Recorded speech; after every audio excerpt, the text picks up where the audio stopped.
Wes Welker doesn't want his NFL career to be over, and he's open to returning to the Patriots despite a messy divorce just a few years ago. I'm Kerry Chow, joined by ESPN Patriots reporter Mike Reiss. Mike, Welker told 98.5 The Sports Hub in Boston that rejoining the Patriots would not be the worst situation in the world. Now, what's the likelihood of a reunion?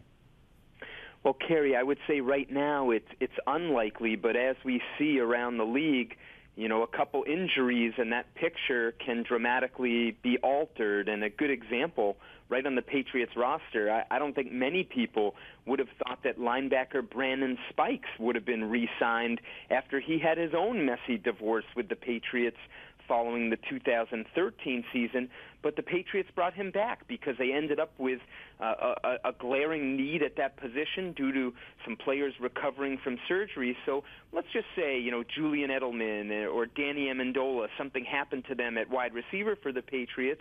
Maybe then the Patriots would look in the direction of Wes Welker, but at this time it seems to me like that door probably would only be slightly open. Welker's 34 years old. He's got a history of concussions. Now, he said he, quote, pretty much went through all of last season without a concussion, which is not the same thing as going through last season without a concussion. Should this guy keep playing?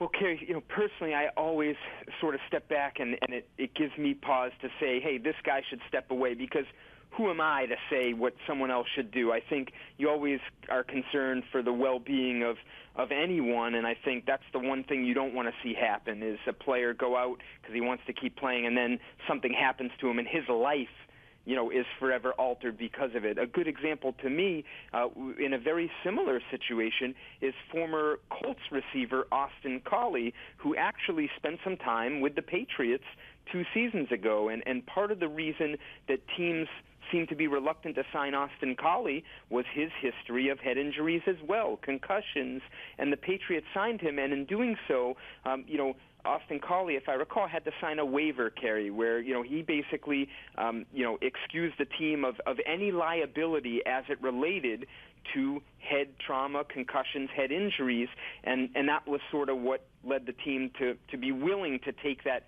risk, if you will.